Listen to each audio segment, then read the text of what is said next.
En libertad, con Jano García.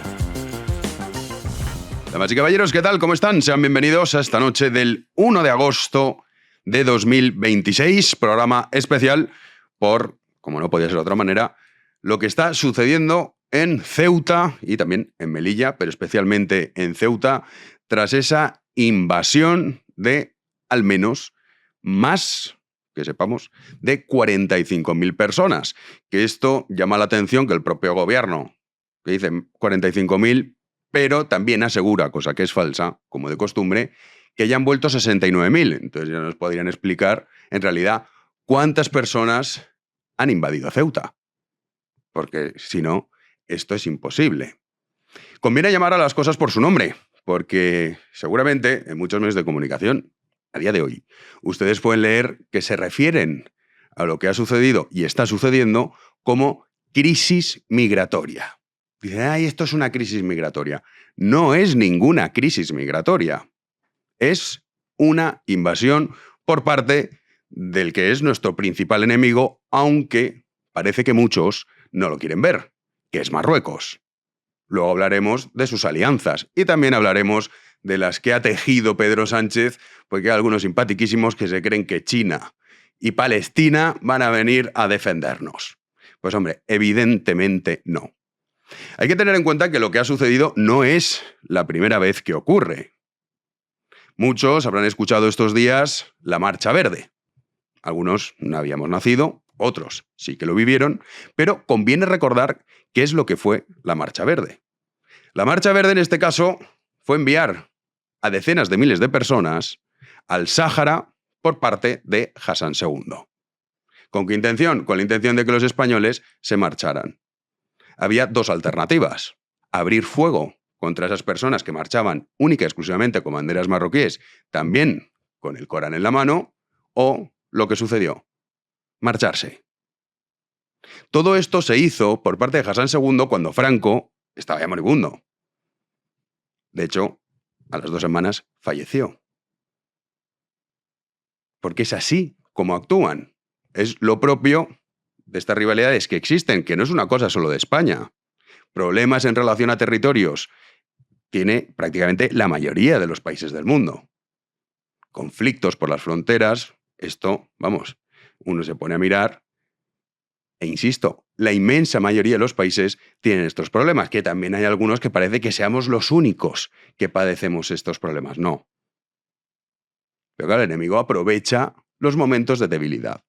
En este caso, Hassan II, como buen cobarde, pues aprovechó que Franco estaba ya, pues eso, 2 semanas de vida que le quedaban. De hecho, Franco, cuando se enteró, lo que dijo fue: declaren la guerra a Marruecos. Cosa que no sucedió porque Arias Navarro y también la cúpula militar dijeron, hombre, bastante tenemos con que te vayas a morir dentro de nada como para encima ahora entrar en guerra con Marruecos. Pero también sucede algo que es muy interesante, porque hay algunos que siguen insistiendo que con Marruecos nos tenemos que llevar bien. Es decir, que uno se tiene que llevar bien con su principal enemigo, con aquel que aspira a quitar parte del territorio español y conquistarlo, que es de lo que estamos hablando. Bueno, pues en esa Marcha Verde, Juan de Borbón, que es era el padre de Juan Carlos I, era muy amigo de Hassan II. Y de hecho llamó a Hassan II para decir, hombre, detén esto, Franco está a punto de morirse, mi hijo va a ser ahora el que reine España y empezará así, pues hombre, no me ayuda. La respuesta de Hassan II fue literalmente: ¿qué mejor momento que este voy a tener para tener el Sáhara? Y lo hizo. No detuvo la Marcha Verde. Esta tesis absurda de hay que llevarse bien con los marroquíes, hay que ayudarlos porque entonces así no van a hacer lo que nos han hecho.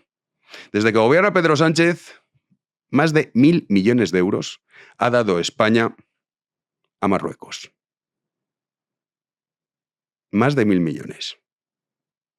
Pero esto, que empezó hace muchos años, la Marcha Verde es lo más significativo, no es la primera vez que sucede. Hoy publicaba el New York Times que los agentes marroquíes señalaban a esas decenas de miles de personas por dónde tenían que ir. Pero es que en anteriores ocasiones han llegado a disparar, la policía marroquí disparando a los jóvenes para que saltaran. Esto ha sucedido en numerosas ocasiones. En este caso estamos hablando de 50.000 personas y claro, pues es más llamativo, pero es que antes también había ocurrido. Es que no es una novedad.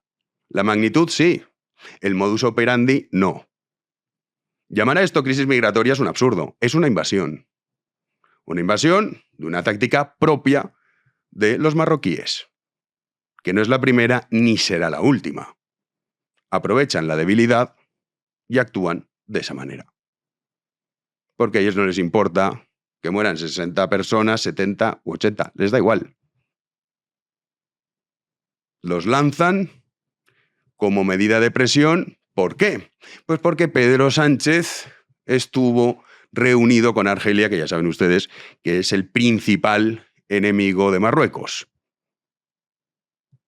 ¿Y cómo se enfadan? Pues aprovechando que este es un gobierno plegado a los intereses de Marruecos, te lanzó a 50.000 personas. Eso no es una crisis migratoria.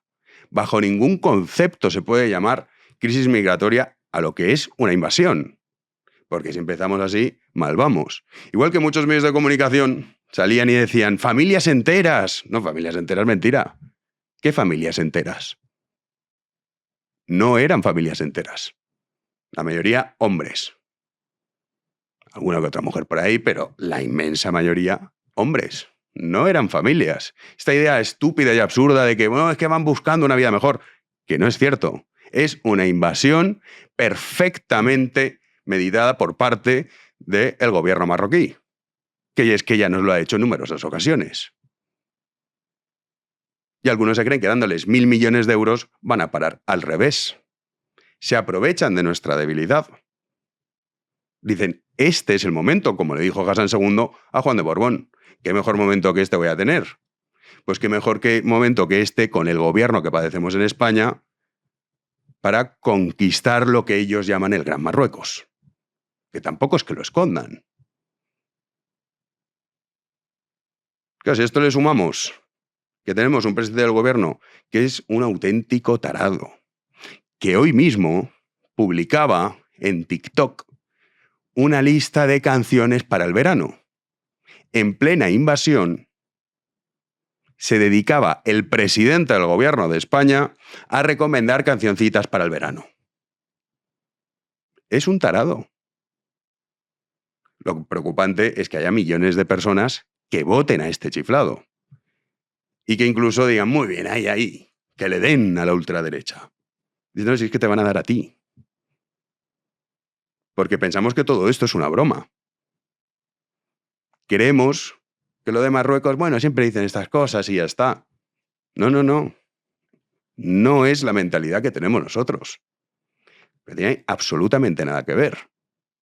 Y luego a todo ello hay que sumarle, que es muy relevante, la cuestión de Pegasus. Hay que recordar que el teléfono móvil del presidente del gobierno y también de Marlaska, fueron infectados. ¿Qué información obtuvo Marruecos del teléfono móvil del presidente del gobierno y de Marlaska? No lo sabemos. Pero es evidente que algo le pillaron. Porque si no, ¿cómo se explica ese bandazo en relación al Sáhara? Que era una de las grandes banderas que tenía la izquierda. La defensa del pueblo saharaui frente al criminal de Mohamed VI. De la noche a la mañana cambió por completo la idea de España, que con diferentes gobiernos, tanto el Partido Socialista como el Partido Popular, pues siempre se había mantenido exactamente igual. Esa es la gran pregunta. ¿Qué teme Pedro Sánchez de Marruecos? Quizás sí también podemos entender por qué, con la cuestión del narcotráfico, el gran beneficiado de estas operaciones de narcotráfico es Marruecos, porque tenemos, como tenemos, a los guardias civiles, que muchos de ellos mueren. ¿Y por qué no se hace nada? ¿Por qué Marlaska, en vez de ir al funeral de los guardias civiles que mueren en acto de servicio, se dedica a hacer el payaso en Canarias con Tedros y Mónica García? ¿Se acuerdan ustedes del antivirus? Claro, uno va sumando todo lo que está sucediendo y lo que hay detrás es muy sencillo. Es un gobierno, en este caso Marruecos, gobierno marroquí, que lo que quiere es arrebatar parte del territorio a España. Y enfrente un gobierno sometido a Mohamed VI. Es así de duro, es así de triste, pero es la verdad. No es la primera vez que lo hacen, no será la última, lo han intentado en numerosas ocasiones. Eso sí, la respuesta del gobierno español ha sido muy distinta. La Marcha Verde todos la conocemos, también conocemos todos el episodio famoso de la isla de Perejil. La respuesta gubernamental fue bien distinta. Pero claro, si tú estás a su servicio, pues aprovechan. Y no van a dudar en utilizar a sus propios ciudadanos como un chantaje, invadiendo territorios españoles, a pesar de que mueran decenas de ellos. Pues ¿qué más da? Pues han muerto. Si han llegado a disparar, que hay que recordarlo, han llegado a disparar a la policía marroquí a los jóvenes para que saltaran. ¿Y qué hay frente a esto qué se hace? Pues hombre, la alternativa es muy sencilla. No existe ningún caso, ninguno, ninguno, en el que una frontera se pueda defender con tweets, con comunicados o con discursos muy bonitos. Ninguna frontera del mundo se defiende así. ¿Cómo se defiende una frontera? A través del uso de la fuerza. ¿Y esto qué implica? Pues implica que si el rey Mohamed VI o el hijo, porque claro, es como que le quieren dar de regalo al niño cuando ascienda al trono, que ya saben que Mohamed VI es un borracho, está en París más tiempo que en Marruecos, pero el niño no. El niño se parece más al abuelo, es decir, es aún peor, se parece más a Hassan II. La idea es Ceuta y Melilla de regalo, para empezar pues, con ese reino, poco a poco, reconquistando el Gran Marruecos. ¿Cómo detienes eso? Pues hombre, con buenas relaciones no. Sino que le pregunten el caso de la Marcha Verde al rey Juan Carlos cuando llamó a su padre a Hassan II. Le dijo, muy bien, cuánto te quiero, qué bien nos llevamos, eso sí, el Sáhara te vas, porque yo no voy a detener a mi pueblo y me da igual que les dispares, atrévete. Y en su momento, Franco moribundo, pues no, el gobierno español dijo, hombre, pues no lo vamos a hacer. ¿Qué se debería hacer? Pues el uso de la fuerza. Eso implica, y hay que tenerlo muy en cuenta, porque es que esto no es una broma, hay algunos que se piensan que Instagram es el mundo real. No, no es el mundo real. Implica que muera gente. Implica que cuando hay esos 50.000 tú te pones a disparar y a lo mejor 300 personas mueren. Y hoy en día todo se graba, todo se ve. La segunda oleada, a lo mejor son 150. La tercera, 100. La cuarta, 50. Y luego, evidentemente, pues hombre, dícenme yo ir para que me disparen, pues me lo pienso y quizá no lo hago. Pero es la única solución. Claro, la pregunta es, ¿está dispuesto el pueblo español a ver esas imágenes, que son terribles, que son trágicas? Eso es lo que nos deberíamos preguntar. Ahora, es evidente que la frontera no la va a defender unos tipos que están gobernando no buscando el bien de la nación española. Porque uno puede tener buena voluntad a pesar de que la ideología de cada uno pues, sea diferente. Decir, oye, mi voluntad, mi idea es que España, mi intención, pues progrese económicamente, social, buscar el bien común. Puede hacerlo de manera equivocada. Oye, pues mira, me equivoqué, pero esa era mi intención. Es que no es el caso. Tenemos un gobierno que odia a la nación que gobierna. Tenemos un tipo como Pedro Sánchez que en plena invasión, con todo lo que ha sucedido con el tema de los incendios también, se pone a recomendar canciones de verano. ¿Qué clase de tarado se dedica a hacer eso con la que está cayendo? Pues este es el gran problema. Que con un gobierno que está sometido a los intereses de Marruecos, resulta imposible detener a aquellos que pretenden conquistar nuestro territorio. ¡Comenzamos! Antes de ir con la tertulia, tenemos el lujo de saludar a David Alandete desde Estados Unidos. ¿Qué tal, David? ¿Cómo estás? ¿Qué tal? ¿Cómo estás, Jano? Pues, hombre, preocupado, la verdad, por lo que está sucediendo en España, pero sí que nos gustaría saber cuáles son las sensaciones de lo que está sucediendo aquí en España trasladadas a Estados Unidos, que conviene recordar que Marruecos fue el primer país del mundo que reconoció la independencia de Estados Unidos. Sabemos que tienen muy buenas relaciones y también Donald Trump, que ha hablado al respecto, se ha referido como lo que es una invasión para criticar al gobierno de Pedro Sánchez y también hacer un poco de política. Pero ¿qué nos puedes contar tú de las sensaciones de Estados Unidos desde allí en relación a lo que ha sucedido en España? Es curioso porque antes de los hechos ocurridos este jueves de esta invasión en Ceuta, había estado habiendo acercamientos bastante llamativos entre Marruecos y Trump.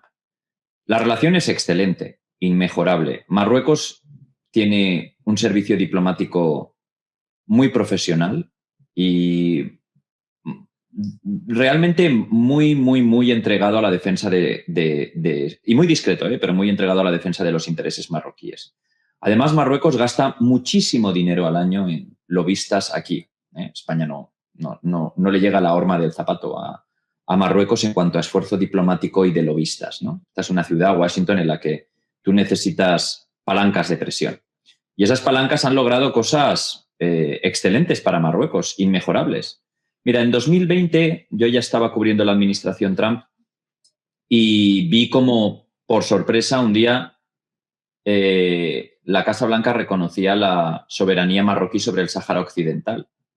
Pude conversar con unos periodistas, con el yerno de Trump, Jared Kushner, quien había organizado esto, y nos comentó que esto obedecía abiertamente a la decisión de Marruecos de ingresar en los acuerdos de Abraham, que son unos acuerdos en que 4 países, Marruecos, Sudán, Emiratos y Bahrein, reconocían diplomáticamente a Israel.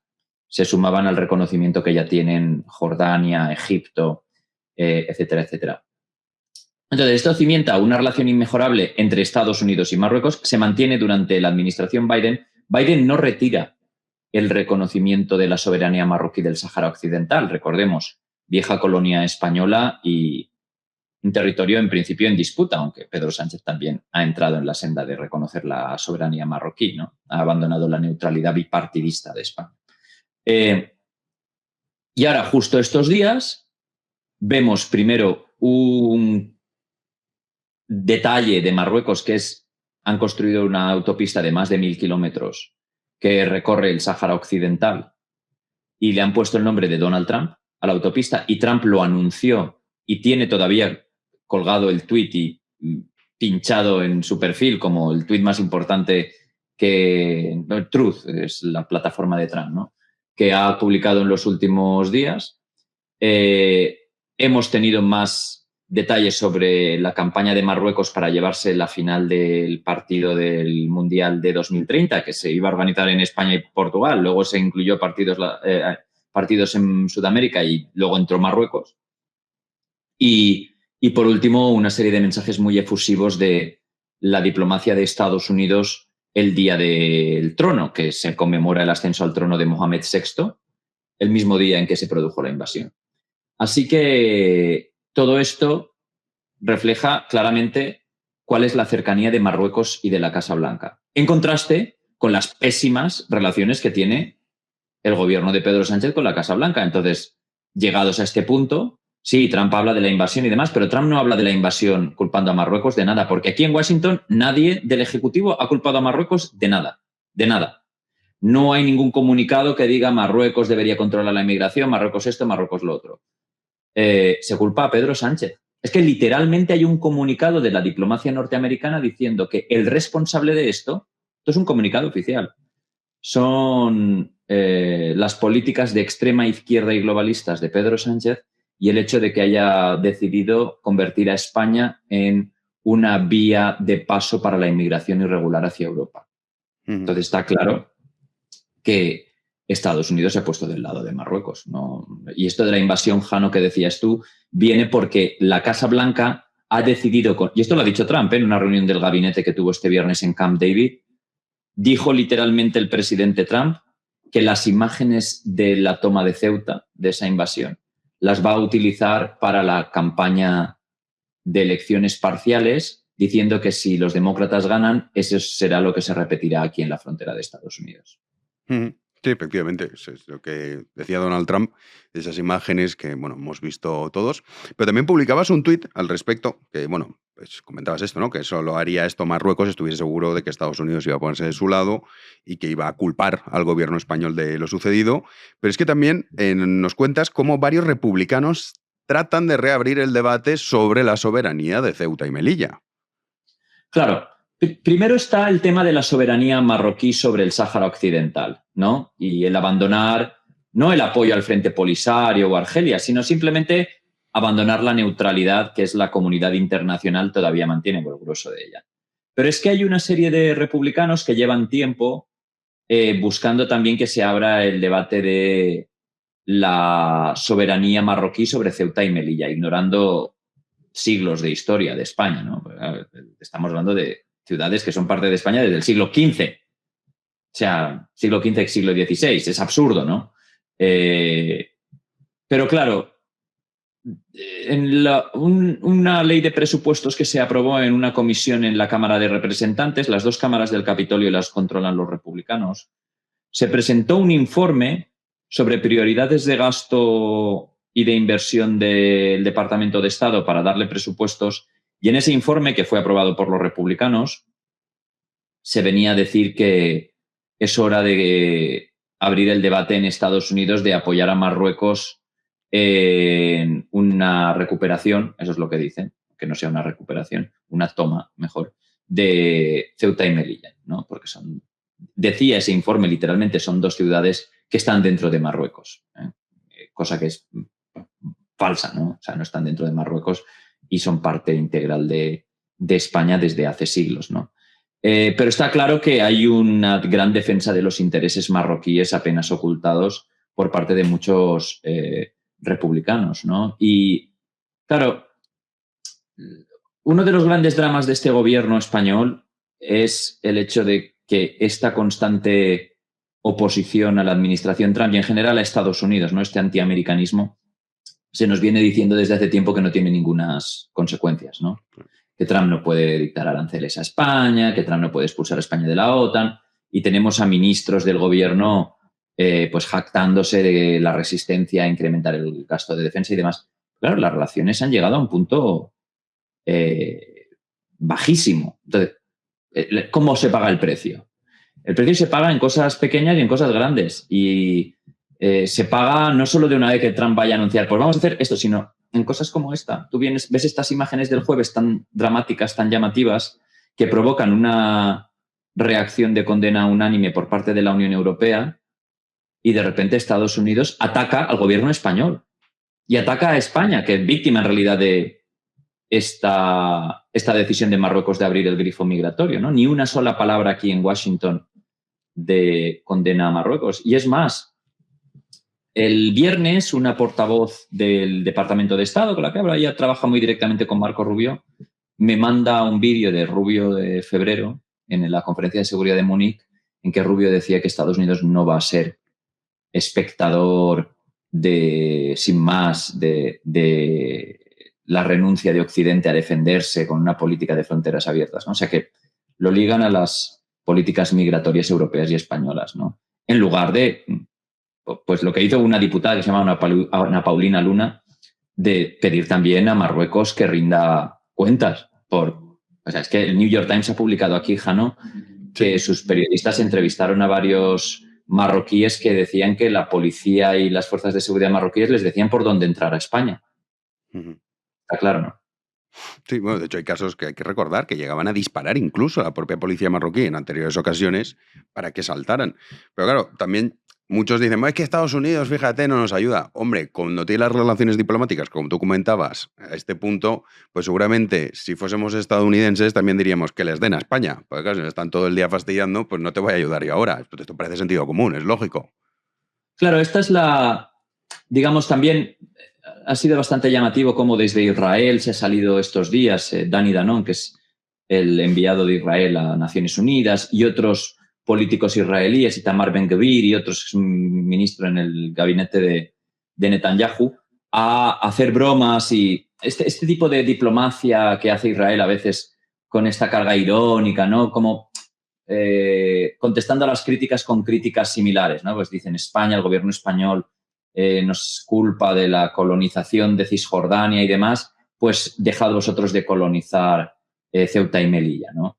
Entonces, claramente lo que hay es una falta de solidaridad de Estados Unidos, de Israel, de otros sitios con el gobierno español, que es respuesta al trato recibido por parte del gobierno español, ¿no? Lo que pasa es que este ejecutivo de Pedro Sánchez nos lleva tanto tiempo diciendo que son intocables en sus decisiones diplomáticas, ¿no? Y cómo realmente no pagan las consecuencias de sus actos, ¿no? De ser la única excepción dentro de la OTAN, Entonces, cuando vienen este tipo de problemas, este tipo de críticas por parte de Estados Unidos de Israel dan también pie, pues, a todo tipo de teorías de la conspiración, como intelectuales de dudoso pedigrí, como Javier Bardem, el actor, diciendo en redes sociales que esto es una conspiración de Israel y de Estados Unidos, ¿no? Básicamente fueron ellos los que abrieron la puerta, ¿no? Y claro, se produce un panorama muy complejo, pero la realidad es que eres un gobierno sin apoyos, como ha quedado claro por las críticas recibidas por parte de la Unión Europea, comandadas por Meloni en Italia y Finlandia, pero básicamente la imagen que queda es la de un gobierno incapaz de proteger sus fronteras, porque Marruecos podrá hacer lo que le dé la gana, ¿no? Es un país soberano y allá ellos con sus decisiones, pero claramente la frontera no está defendida. Y no tenemos la posición de un apoyo de la primera potencia mundial para ello. Imagínate, yo siempre pienso en una cosa, Jano. Yo estaba aquí cuando vino Mariano Rajoy en el 17, ¿no? Y vino a cortejar a Trump y demás, justo a un día o dos de que se produjera el golpe de Estado catalán, ¿no? La declaración de independencia, la votación aquella famosa. Imagínate tener unas relaciones con la Casa Blanca en que la Casa Blanca de repente reconoce la independencia de Cataluña, ¿no? Te llevas muy mal con ellos, quieren votar, que voten, ¿no? Estados Unidos siempre ha defendido la autodeterminación, de hecho es fruto de la autodeterminación Estados Unidos, ¿no? Entonces, tú cultivas una serie de relaciones de un acercamiento claro a China, de enfrentarte a la OTAN, de enfrentarte a la Unión Europea, de enfrentarte a Bruselas, de enfrentarte a Estados Unidos, a nuestros socios. Y llegas a un punto en el que hay una invasión de 50.000 tíos en Ceuta, territorio soberano español, desde el siglo XV, y la respuesta es que Estados Unidos apoya al invasor, que es Marruecos. Sí. Y Estados Unidos ni siquiera finge que eso es lo que está haciendo, ¿no? Así que Estados Unidos claramente vela por sus intereses y, como tú dices, Marruecos es el primer país que reconoció la independencia de Estados Unidos y de verdad, Jano, la cantidad de dinero que gastan en lobistas y lo bien que hacen la diplomacia, cómo son muy discretos, pero tienen una presencia fortísima aquí. No tienen mucho dinero. Marruecos no es un país con un PIB enorme, pero sus recursos los invierten muy bien. Y además saben jugar muy bien el juego, porque ya me dirás tú lo bien que le debe caer al rey de Marruecos, Trump, o a quien esté ahí. Pero la carretera esa del Sáhara, 1.000 kilómetros, la llaman Donald Trump. Y con eso saben que lo tienen en el bolsillo. Mira qué fácil, ¿no? Sí, esto es con lo que hay que quedarse. Marruecos defiende sus intereses, Estados Unidos los suyos, Israel los suyos. En el caso de España, pues es evidente que el gobierno que tenemos defiende sus intereses particulares y personales, no los de España. Pues nada, David, estaremos muy atentos a lo que nos cuentas en tu cuenta de X, porque tú no te vas de vacaciones en agosto. Bueno, me voy el 15. Lo que pasa que aquí, ya sabes, con Trump uno se va a su riesgo, porque te vas y cualquier cosa puede pasar, ¿no? De momento he tenido suerte y he estado aquí en todas las grandes crisis, pero viene un recrudecimiento importante de la campaña en Irán. Ya está atacando infraestructuras civiles, cosa que es importante. Y luego viene lo de Cuba, que esto no lo ha dejado de lado. Yo creo que va a venir algo para Cuba en otoño. Pues estaremos atentos, te seguiremos también en ABC y, por supuesto, aquí con tu informe, el informe Alandete. Mil gracias, David. Fuerte abrazo. Un abrazo, hasta luego. Hasta luego. Pues esto nos cuenta David Alandete sobre lo que piensa Estados Unidos de nosotros. Y oiga, pues no nos vamos a engañar, con criterio. Nos vamos ya a la tertulia. Damos ya la bienvenida a Javier Crevillén. ¿Qué tal, Crevi? ¿Cómo estás? Muy bien, aquí estamos los últimos que quedamos en Madrid. Sí, eso es verdad. Soportando el calor. Pero nada, muy bien, muy a gusto. Madrid en agosto pues no está mal, ¿no? Hace un poco, ahora justo está haciendo calor, pero bueno, está un poco solo tal y no está mal. Por España. Por España. Lo que haga falta. Juan Navarrete, ¿qué tal? ¿Cómo estás? ¿Qué tal? Un placer estar aquí por primera vez, de hecho. Sí, en Libertad no habías estado, sí que habías estado con Padilla. Eso es. Con eso Carlos es. Padilla, con Contrapoder. Y os llevo viendo desde que empezasteis, además. Ah, pues Soy fiel seguidor de pues este ya programa. te pedimos disculpas. Bienvenido a esta tertulia especial. Daniel de Fernando reaparece. ¿Qué tal? ¿Cómo estás? Muy bien, Janucho, ¿tú qué tal? Pues aquí, viendo cómo Un nos poco, invaden. un poco más enfadados que Crevi, que está a gustísimo en agosto en Madrid. Sí, no, yo no. Yo estoy menos a gusto. Yo no, yo a gusto no es la palabra. No. No, y también es verdad que con el sanchismo se complica todo mucho más. Miguel Rovira, ¿qué tal? ¿Cómo estás? Pues bien, lo sabes tú, qué bien. Sí, es que bueno, a ver, acabamos de aterrizar. Sí, O sea, la idea de este programa era hacerlo ayer, pero por temas logísticos pues no pudo ser. nos pilló fuera. Y entonces hoy no hemos querido dejar escapar la oportunidad porque en realidad estamos hablando de un acontecimiento que es verdad que no es la primera vez que Marruecos utiliza a su propia población para, ya lo vimos en el caso de la Marcha Verde, pero es cierto que la magnitud de lo que ha sucedido, estamos hablando de 50.000 personas, aunque es llamativo porque el gobierno cifra 40.000 y luego a su vez ha dicho que ya han vuelto 69.000. Dice, entonces a ver cómo puede ser esto. Bueno, yo creo que en cualquier caso 1.000 es más que suficiente. O sea, que todo lo que sea multiplicar eso ya... Es que es algo que es gracioso, ¿no? Es que han entrado 40.000, han entrado 60.000. Sí, aunque Han puede ser entrado 10.000. el equivalente al 50% de la población o al 60 o al 70% de la población de Ceuta. Sí, de hecho, muchos testimonios de personas que viven en Ceuta, claro, asustados, recluidos en sus casas, Bueno. o sea, diciendo, pues a ver, por favor, que no nos pase nada, porque Sí, es lo que peor es saber que no te van a ayudar. Les ha costado menos cruzar la frontera que entrar en el Mercadona de Ceuta. No sé si visteis las imágenes que era... O sea, no conseguían entrar y por la frontera pasaban como si fuera aquello... Me ha parecido completamente alucinante. Completamente alucinante. Y lo que decían los ceutíes que están ahí es que, oye, sí que ha vuelto gente, pero no son los números que está diciendo el gobierno. Sí. Que además decían unos números muy raros, como 40 y se han vuelto 46.300. O sea, que hay un tío con un abaco contando las cabezas de los que salen. Y, o sea, que la situación sigue siendo un problema y que no se ha solucionado, por mucho que el gobierno diga que ya está todo perfecto y que tal. Y lo que hemos vivido no es normal. O sea, esto... por mucho que solucione, por mucho que luego consigan repatriar a todos, esto no es normal. O sea, esto es un país que tiene ya síntomas de muerte, síntomas de agotamiento, que está en la UCI, ¿no? O sea, esto es como un enfermo al cual todas las crisis que va teniendo le ponen al borde de la muerte, ¿no?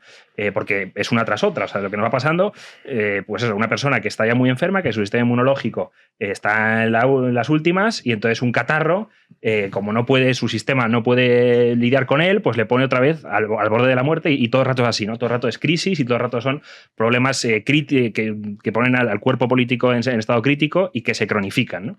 Entonces hay que empezar, yo creo que diciendo esto, ¿no? Que esto no es normal, ¿no? Y la frontera... En el fondo es que es lo primero, esto es de primero de país. O sea, si no hay frontera, no hay país, ¿no? Si uno no tiene fronteras, que no tiene país.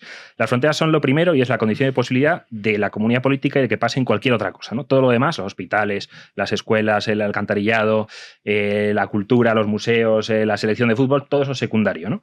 Lo primero, para que eso pueda pasar, es que haya fronteras. Y es así, vamos, si nos retrotraemos al origen de los tiempos, los fundadores de ciudades, ya sean míticos o históricos, Alejandro Magno, Eneas, lo primero que hacen cuando llegan a un sitio para fundar una ciudad es trazar el límite, ¿no? Trazar lo que los romanos llamaban el surcus primigenius, que era el límite sagrado, y luego ya daban leyes. Pero lo primero, para tener una ciudad, para tener una comunidad política, es la frontera, ¿no?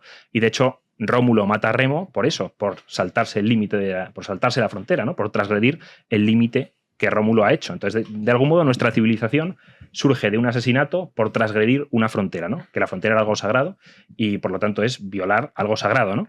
Y, como digo, todo lo demás, todo lo que pasa en la comunidad política, para que pueda suceder, necesita antes de una frontera. La frontera es la condición de posibilidad para que, como digo, haya hospitales, haya escuelas, haya selección de fútbol, haya museos, ¿no? Entonces, si no hay frontera, no hay país. Miguel. Bueno, creo que... No, adelante. Bueno, más sí, es verdad que se Venga, sin problema. No, o sea, yo simplemente decir que un Estado que no es capaz de defender a su propia ciudadanía, tanto en el interior como en el exterior, pues es un Estado completamente fallido. Y yo creo que el ejemplo que estamos viendo de una frontera que no es frontera, sino simplemente pues, una puerta donde pueden entrar todo tipo de personas de manera violenta a su arbitrio, pues es un ejemplo de que el Estado y la nación española agoniza por un gobierno que evidentemente está chantajeado por el gobierno de Marruecos. Es decir, yo creo que la estrategia política que van a seguir las personas de izquierdas y el gobierno va a ser que esto solo es culpa de Marruecos y que tenemos un sátrapa y un gobierno autoritario que está de alguna manera utilizado como carne de cañón a su propia ciudadanía, pero yo creo que también hay que poner el dedo en la llaga en que el gobierno marroquí se sabe que tiene información de la familia Sánchez, y no solo de la familia Sánchez, sino de muchos ministros, como el propio Marlaska, a través del sistema de Pegasus, que es un sistema israelí, y que tiene chantajeado por completo al gobierno español. Entonces, un gobierno que está completamente chantajeado es un gobierno que es una colonia geopolítica de otro, en este caso de Marruecos. Entonces, claro, un gobierno que no es capaz de tomar decisiones libremente en cuestión o en materia geopolítica, como es España, pues es un gobierno inútil y que debería eliminarse o deberían dimitirlo porque es que no se puede consentir. O sea, somos una ramera, en realidad, de Marruecos. O sea, no tenemos ningún tipo de capacidad de actuación. Y todas estas ayudas que se da, por ejemplo, hace poco salió una ayuda de 700 millones de euros para construir un tren o un tranvía en Marruecos. Yo creo que detrás de todas esas ayudas, en realidad lo que hay es un chantaje por parte de Marruecos diciendo: yo quiero que me des todas estas ayudas porque si no, abro el grifo de la inmigración y te destrozo Melilla y te destrozo Ceuta. Entonces, no sé hasta qué punto vamos a llegar, pero yo lo que veo es que esto no ha sido tanto una invasión, que la gente dice, no, esto es una invasión. Yo creo que no tanto porque los invasores entran para quedarse, sino que esto más bien yo creo que ha sido una toma de contacto. Es una prueba de fuerza, un test del gobierno marroquí para ver cómo actúa militarmente, socialmente y políticamente el gobierno de España. Y ya vemos cómo ha actuado. Entonces, la siguiente yo creo que no va a ser tan envolvente como esta. Miguel. Es que esto es a lo que iba. Vamos a ver, cualquiera que haya estado en esa frontera de Ceuta, yo particularmente he estado un par de veces, sabe que es un espigón muy fácil de defender. Máxime si entran tantas personas porque debido a la avalancha, pues resulta relativamente sencillo, teniendo en cuenta además la cercanía del ejército, defender esa frontera. Entonces la pregunta es ¿por qué no se ha hecho? Hayan sido 1.000, hayan sido 10.000 o hayan sido 50.000, seguramente hayan sido más, ¿no? Porque en cualquier caso es muy grave y estos son los datos que ha dado la policía, seguramente hayan entrado más debido al caos y a toda la exposición prolongada. Lo que hay que tener en cuenta es lo que dice Juan, y es que esto ha sido un arma geopolítica. Es decir, más allá de la avalancha, que ya de por sí es grave y ha resultado, pues, en fin, terrible para los ceutíes, lo que debemos poner el foco es en el hecho de que Marruecos puede lanzar a su propia población contra las fronteras españolas cuando quiere. Hay muchas causas y hay precedentes. Hace apenas 10 días Sánchez creo que firmó un tratado con Argelia para aumentar la compra de gas, ¿no? Entonces, esto es algo que ha molestado a Marruecos. Los tiempos coinciden, hombre, yo creo que 10 días después es una casualidad un poco extraña, ¿no? Ocurrió con el líder del Frente Polisario cuando aceptamos en el año 2021 tratarlo aquí, en un hospital, no recuerdo si por COVID, por cáncer o por ambas, que Marruecos lanzó de nuevo a su propia población contra la frontera en algo que dicen que es casual. Bueno, pues 6.000 tíos. No es casual poner de acuerdo a 6.000 personas para que crucen la valla al unísono, ¿no? Entonces, hay que preguntarse por qué ocurre esto y por qué la inmovilidad del gobierno. Yo creo que una buena razón pasa por subrayar o pasa por entender que el gobierno marroquí tuvo acceso probablemente a un software israelí de espionaje que espió al gobierno, especialmente a Margarita Robles, a Pedro Sánchez y a Fernando Grande Marlaska, es decir, el ministro de Interior, que es el encargado de defender la frontera. ¿Podemos hablar de casualidades? Podemos hablar de casualidades, pero es que pinta feo. Entonces, todo lo que no sea tratar el tema por aquí, yo creo que es dejarse muchas cosas, ¿no? Evidentemente la invasión es criminal, lo que se está haciendo es criminal, pero la pregunta es ¿por qué no se ha defendido y por qué? Después de esta gran crisis, porque si no es una crisis humanitaria, si no es una crisis diplomática y si no sé qué es, la única persona que ha sido llamada a la mesa, la única persona que ha sido llamada a consultas ha sido el embajador de Italia por negarse con el tema del espacio Schengen. Entonces, cabe preguntarse por qué ha salido Marlaska, porque ha salido Pedro Sánchez y porque ha salido toda la recua del gobierno a decir que Marruecos es un socio fiable después de que hayan permitido esto, porque si no son las autoridades, si no son los policías, lo que es seguro es que las personas encargadas de la seguridad en la frontera marroquí han permitido esto o al menos no han alertado de lo que venía. De hecho, el New York Times publicaba hoy, que es que tampoco es la primera vez, que indicaba a esas decenas de miles de personas por dónde tenían que ir. Hay que recordar que hace unos años directamente disparaba la propia policía marroquí a los jóvenes para que saltaran. O sea, que es que esto, en este caso no han disparado, al menos que sepamos hasta ahora, pero sí que les decían, tenéis que ir por ahí, las autoridades, lo publicaba el New York Times, que ha entrevistado a unos cuantos de estos. Danucho. La conclusión lógica de todo es que España no pinta nada y que estamos a media hora de ser un ex país. Como Sánchez siga mucho tiempo ahí, lo vamos a ser. Y también, además de lo del espionaje, que estoy de acuerdo, es importante el resto de antecedentes. O sea, venimos de una regularización masiva en la que no se pide absolutamente nada. Te vale con un ticket de autobús de diciembre del 25 para ser regularizado. Venimos de un gobierno que vamos, lo han confesado ellos mismos, el jefe de gabinete de Sánchez en el summit del año pasado, progresista que hubo en Londres, cuando dijo no vamos a dedicar ni un solo euro a parar la inmigración ilegal. O sea, es una política confesa del gobierno de Sánchez. Y luego se suma a todo eso la sentencia del Supremo de hace unos días, lo del ciudadano argelino, lo de que si no superan elementos de contención y en el mar no hay elementos de contención, no se les puede devolver en caliente, como lo llama la izquierda, que en el fondo es rechazar la entrada, ¿no? Esto, por cierto, lo avisó el PP hace 20 días, creo, y propuso una reforma a la ley de extranjería porque es de coña marinera. O sea, la ley está hecha para cuando lo que predominaban eran los saltos por valla, pero no es serio que teniendo la playa ahí puedas cruzar a nado así y entonces no se te pueda devolver, ¿no? Entonces no es solo el espionaje, que también. O sea, lo grave de todo es que esto es esto lo fomenta una política deliberada del gobierno de puertas abiertas. Un gobierno o sea, Sánchez, sin contar la ley de nietos, que habría que luego meterse en la ley de nietos, ha nacionalizado a una persona cada 3... ¿cómo es? Una persona cada 3 minutos. Porque es 1.300.000, eso en 8 años te da una persona cada 3 minutos. Eso es 11 veces más que Aznar, nacionalizaciones por residencia. Eso es el doble que Rajoy y Zapatero juntos. O sea, quien vea aquí casualidades, igual que quien ve casualidades en que 60.000 tíos se pongan de acuerdo y salten una frontera, o naden a través de una frontera, quien vea casualidades en que esto pase en la España de hoy es que es incapaz de ver la realidad. El equipo de Opinión Sincronizada ha empezado a salir diciendo que la culpa en realidad de todo esto, bueno, primero que la geopolítica es muy complicada y tal y cual, y que la culpa de todo esto es en el fondo Trump, Israel y demás, que están haciendo esto para desestabilizar el gobierno de Sánchez por haberse opuesto a las políticas de Israel y demás, ¿no?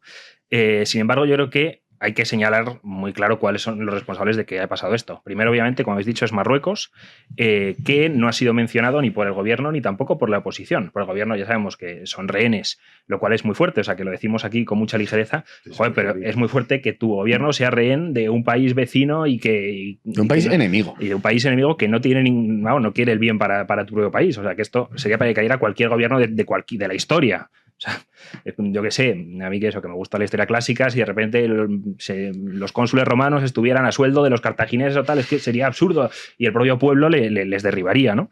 Pero luego la oposición también ha salido, o sea, como que han tenido miedo y no han señalado a Marruecos porque en el fondo hay miedo a señalar la realidad, o sea, hay miedo a que escale el conflicto simplemente poniendo sobre la mesa la realidad que ha sido esto. Y como habéis dicho, también se ha dicho mucho que esto es un problema de las mafias. Mira, las mafias no movilizan coordinadamente 60.000 personas y luego ¿para qué? A las mafias, ¿sabes?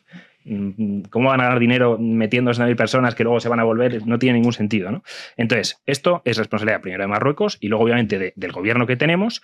Primero, por la falta de previsión, ¿no? O sea, porque si te pasa esto con los servicios secretos que tienes, con lo que tiene el Estado para prevenir este tipo de cosas, para reforzar esa valla y demás, es que has dejado que pase. Eso es lo primero. De hecho, que tanto si lo conocían como si no, tiene que haber una dimisión ahí. Claro, o sea, Marlaska, o sea, que un ministro de Interior, si lo conocía y lo ignoró, mal. Pero si encima no lo conocía, es delirante. Sí, o sea, en cualquiera de las dos posibilidades te lleva a necesariamente a la dimisión. Hay que recordar además que en octubre de 2025 Marlaska redujo al mínimo la unidad antidisturbios que hay en Ceuta y Melilla. Pasaron de 50 agentes en cada ciudad a 15. ¿no? O sea, una cosa bastante extraña. En tercer lugar, por no desplegar el ejército español desde el minuto 1 y dejar a los ceutíes ahí abandonados durante, pues eso, un día y medio, o sea, que los propios vecinos ahí atrinchados en sus casas. O sea, no puede ser eso, que los ciudadanos de tu país vean que su Estado no les protege ante una amenaza que están viviendo, ¿no? Y luego, pues cuarto, lo que habéis dicho, ¿no? Que tenemos un gobierno absolutamente rehén y chantajeado por un país enemigo, ¿no? Entonces, yo quería dejar muy claro esto, ¿no? Que al Estado no le sorprende. El desorden no sorprende al Estado, ¿vale? El Estado tolera el desorden. O sea, cuando hay un desorden no es porque, esto no lo teníamos previsto. No. El Estado tolera, ¿no? El Estado tiene... un gobierno puede movilizar unos recursos inmensos para hacer lo que quiera, ¿no? O sea, puede movilizar recursos económicos, recursos materiales, de personal, o sea, tanto como para confinar a 45, 48 millones de personas durante meses en sus casas. O sea, el poder que tiene el Estado para tratar un problema es enorme, es gigantesco. O para fiscalizar los bizums que hace la abuela a su nieto, ¿no? Entonces, cuando hay un problema que no se soluciona, es por una decisión deliberada. Esto hay que tenerlo claro, ¿vale? Y cuando uno tiene esto claro, pues no hay vuelta atrás en la forma en la que empieza a ver las cosas que pasan, ¿no? Tanto en lo de Valencia, tanto en lo de La Palma, tanto ahora en Ceuta, cuando el Estado no comparece es por una decisión deliberada, porque el Estado tiene todos los medios y tiene un poder de movilizar inmenso, y cuando no lo hace es porque hay una decisión deliberada. Y lo que hay que tener muy claro es eso, que el gobierno en el fondo está a otras cosas. O sea, que esto le da igual que le da igual lo de Valencia, lo de La Palma, tantas otras cosas, lo del fuego, tantas otras cosas, ¿no? Sánchez, le vemos, ¿no? Cuando llega a los sitios, cuando llega a Ceuta y la gente le insulta y se le ve la cara, ¿no? Y en el fondo, pues es en la definición clásica de lo que es un tirano, que odia a su pueblo, ¿no? Y que a los trabajadores del metal de Cádiz les saca una tanqueta y les reprime con toda la violencia posible, ¿no? En Ferraz saca un dispositivo policial bestial y aporrea a los jóvenes y a los viejos y les rocía con gas pimienta y demás. Movilizan helicópteros cuando en el COVID había gente en la playa solos y para multar, ¿no? Cuando fue lo de la flotilla, por el contrario, la flotilla esta de la Libertad que fue tal, entonces ahí se desplegó un buque de la Armada y luego se repatrió, gratis por supuesto, a todos estos hippies que fueron para allá, se repatrió con aviones militares y los etarras que no querían subirse a un avión militar se les pagó un vuelo comercial para que se volvieran, ¿no? Entonces ahí sí, la chica de Tailandia que entró en coma por un accidente de moto, ahí sí que no había dinero, claro, obviamente, ¿no? Entonces, lo que hay que tener muy claro es eso, que el Estado tiene recursos para hacer lo que quiera. Y lo que hay que ver es en qué los gasta, ¿no? Y la sensación muchas veces es que para reprimir a su propio pueblo se hace uso de toda la violencia, ¿no? Y se movilizan todos los recursos, pero para defenderlo el Estado aparece como inoperante, ¿no? El Estado es inexistente.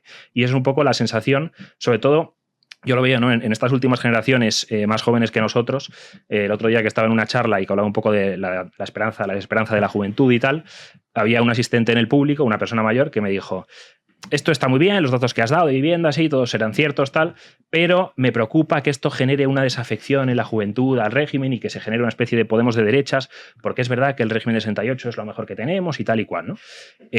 Vale, pero es que si al final la sensación que tiene toda la juventud, que no ha vivido la transición, que en el fondo vive de lo que le han contado sus mayores, pero lo que ellos experimentan en su día a día es que el Estado aparece con toda su fuerza represiva y extractiva cuando es para reprimir a la población interior, pero es inoperante, no existe, ¿no? Cuando uno necesita ayuda de verdad. Y al final es la propia gente, ¿no? Los propios ceutíes los que tienen que organizarse en patrullas vecinales, la gente que tiene que coger sus coches y comprar palas para ir a Valencia, etcétera, etcétera. Miguel. Es que además no hay ningún afán de esconder la postura que tiene el gobierno respecto a Marruecos. La prueba más evidente que es que en el único sitio en el que no deberían haber estado mientras tenía lugar la invasión, esto es, con el gobierno de Marruecos, estuvieron celebrando la coronación, el aniversario de la coronación de Mohamed VI. Es que fue el mismo día. Es que fue el mismo día. O sea, no hay ningún afán higiénico, ni siquiera de disimulo. O sea, no hay una puesta, ni siquiera una puesta en escena ante probablemente el mayor ataque a la soberanía junto con el proceso que ha tenido esto que a lo que hace alusión Grevi, que es el régimen del 78. Es que ni siquiera es eso. Es más, sale el gobierno diciendo, desde Ceuta, creo que ha sido además, que Marruecos es un socio fiable, con miles de personas danzando por las calles, metiéndose en las casas, agrediendo a familias, atemorizando a las mujeres del barrio. Entonces, no hay ningún afán ni por la verdad ni por disimular la inoperancia y la completa dejación de funciones del gobierno, que, insisto, permitió una entrada masiva en un sitio que además es perfectamente defendible, como puede ser un Espigón, porque tampoco fue un asalto a la valla como los otros, fue una entrada por el Espigón lo que tuvo lugar, ¿no? Y luego también cabe preguntarse por qué el gobierno de Sánchez ha estado financiando sectores estratégicos de la economía marroquí amparándose en que iba a redundar en beneficio de las empresas españolas porque era una suerte de créditos. Pues tenemos al gobierno de Sánchez pagando desaladoras en el norte, pagando sistemas de regadío, fomentando la agricultura marroquí en el norte. Bueno, es que eso redundará en el bien de las empresas españolas. Bueno, yo creo que redundará mucho más ayudar a los agricultores del campo, de Almería, por ejemplo, ¿no? Que se han visto perjudicados por la exportación de hortalizas, que Marruecos ya exporta más hortalizas a España de las que tradicionalmente ha estado exportando Almería, ¿no? Que ha sido la huerta de España. O ayudar a los agricultores con la naranja o con el tomate, pero no. Lo hacen en el norte de Marruecos y después de todas estas demostraciones de fuerza, porque eso es lo que está haciendo Marruecos, lo que sale el gobierno que tenemos es en polo a decir que sí, que Marruecos es un socio fiable.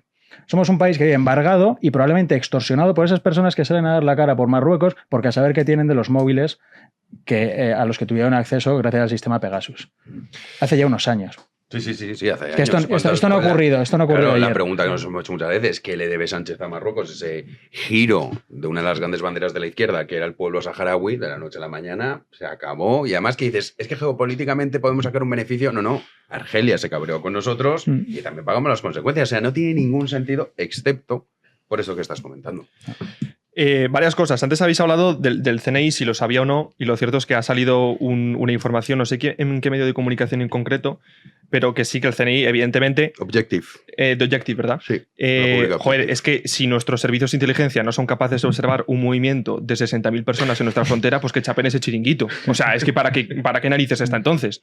Eso uno. Segundo, la gente piensa que 60.000 personas se mueven a la frontera de manera libre y voluntaria y de manera espontánea. Eso obviamente está dirigido por el gobierno de Marruecos. De hecho, salía hace poco un vídeo, hace un par de días, de varios camiones. No sé si era inteligencia artificial, porque ya con esto... Es que con lo de la IA... No me creo nada, pero salían camiones del gobierno marroquí, se supone, llevando a los inmigrantes a la frontera. Cosa que tiene todo el sentido del mundo, porque movilizar a 60.000 personas, que son una cantidad ingente, a la frontera, pues hay que hacerlo con algo de preparación, ¿no? Sí, que no es que hayan quedado por WhatsApp en un grupo de chicos, quedamos a las 5 para saltar. Claro. Es imposible. Es más de la mitad del Bernabéu. Lleno. Sí, ¿sabes? Sí, o sea, que no es una calentada con tus colegas de un día de borrachera, vamos a saltar un país extranjero. Eso no pasa, ¿no? Bueno, y si pasa, menuda mierda de país, ¿no? No, pues a saltar un país de pedo. Sí, exacto.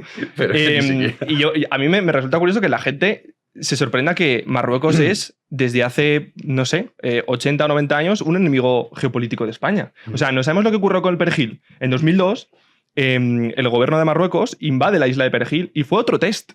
Fue otra toma de contacto. Y sin embargo, ahí se envió un caza y entonces ya Marruecos... Vale. Reconquistamos otra vez la isla y 2 años después ocurrió el 11M. Y esa fue la respuesta de Marruecos, creo. Pero, y otra cosa, la gente se piensa que no hay una política imperial expansionista del gobierno de Marruecos. O sea, el tema del gran Marruecos imperial es algo que existe, es algo que incluso está dentro de la constitución marroquí, y hay un pensador, un político marroquí de los años 20 y 40 que se llama Alal El Fassi, el cual es de alguna manera el que se inventa esa gran idea del gran Marruecos.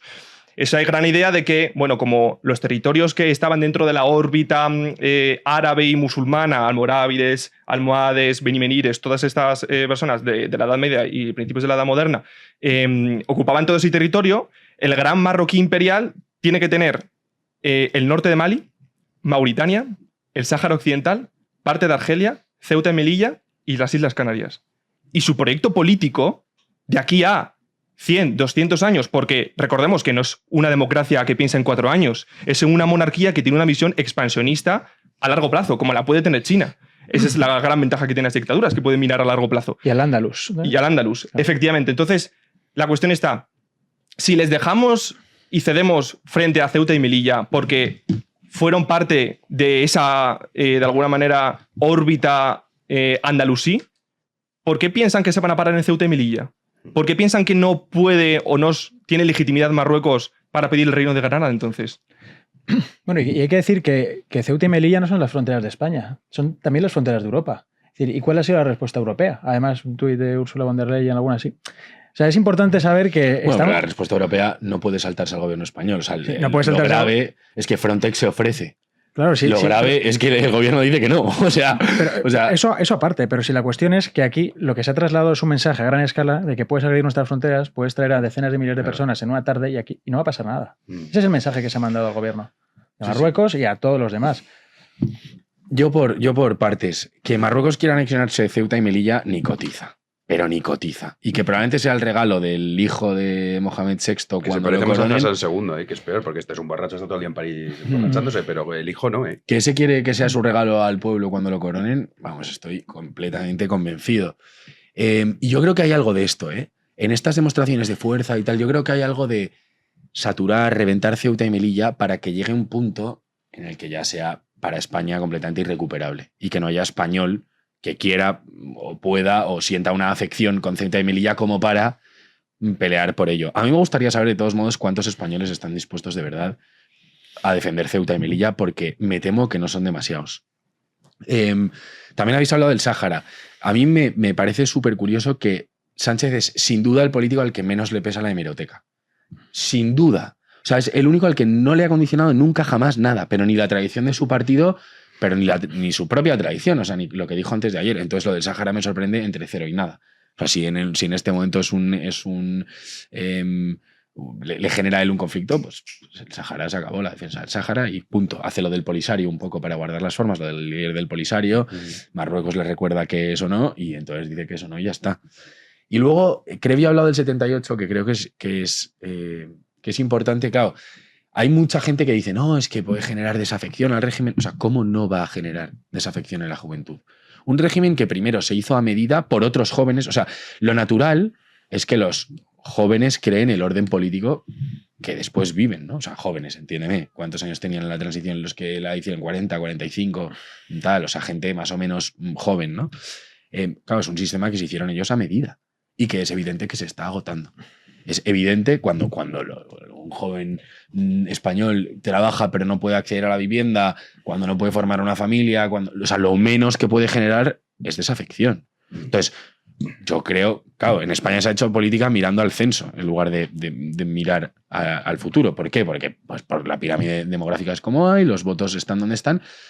Claro, lo que no vale es llorar por la desafección que genera sin hacer autocrítica. O sea, parece como que es que los jóvenes se están radicalizando. No, hombre, no, es que igual el sistema no estaba hecho también para ellos, o para incluir. De hecho, es un sistema que nos escupe continuamente.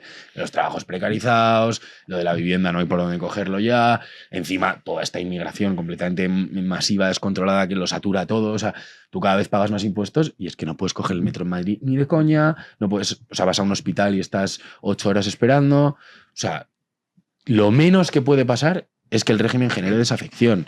Y la forma de revertirlo no es qué malos son los jóvenes que se están haciendo fachas. No. Habrá que hacer algo.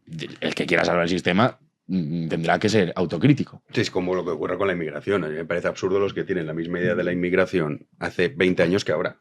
O sea, me parece un delirio. ¿Cómo? Perdón. Con la inmigración. Que tú ya, no, yo pienso lo mismo en la inmigración hace 20 años que ahora. No, claro. Pues no sé, algo te pasa. Sí. Porque es evidente. O sea, que no es lo mismo. O sea, no es lo mismo cuando hablas de inmigración hace 20 años, que después muy bien, que ahora, que estamos hablando de inmigración masiva. Pero el tema de Marruecos me parece interesante, que hay muchos que como que le llaman la atención, porque hay una tesis compartida, no por 2 o 3, sino mucha gente que dice, con Marruecos hay que llevarse bien. Que esto yo lo llevo escuchando desde que tengo uso de razón, que con Marruecos, nuestro principal enemigo, tenemos que tener muy buenas relaciones. Yo ponía el ejemplo cuando fue la Marcha Verde de Hassan II, que Juan de Borbón, el padre del rey Juan Carlos, tenía una relación, excelente con Hassan II. Y le llamó, dijo, mira, Franco, le quedan 2 semanas para morirse a Franco, dijo, va a estar mi hijo ahora, heredar y empezar a reinar, no me hagas esto, detén la Marcha Verde. Y Hassan II literalmente le dijo, qué mejor momento que ahora voy a tener para recuperar el Sáhara. Y no detuvo la marcha. O sea, esta estupidez que existe de vamos a darles dinero para que así no nos lancen a los jóvenes, vamos a llevarnos bien para que así nosotros quizá no veamos esas imágenes, porque la única manera que tienes de defender una frontera es con el uso de la fuerza. No existe otra. Y eso en muchas ocasiones pues, implica muertes. Ni barcos ni honra. Esa es la política, ni barcos ni honra. Eso y luego sumado de todas las personas que tiene Marruecos a sueldo en España. Bueno, eso aparte, el lobby, mira, Landete ha entrado y nos ha contado el gran poder que tiene Marruecos en España, pero también en Estados Unidos, el dinero que se deja y sobre todo cómo lo invierte bien para hacer lobby. Esto claro, ¿no? ¿Y cuántos contratistas hay a comisión entre Marruecos y España? Eso es algo que nos enteraremos probablemente dentro de 10, 15 años, cuando ya sea completamente irrelevante, porque tal y como sigue la progresión de la inmigración y tal y como es la gráfica, que es exponencial y no lineal, pues ya será tarde. Pero todo eso saldrá. Las relaciones de los exmiembros del Partido Socialista con Marruecos, los lobbies, aquellas consultoras, ¿no?, que van a comisión de este tipo de, Pepiño Blanco, de negocios, por ejemplo. Con Alfonso Alonso. ¿Esto qué pasa?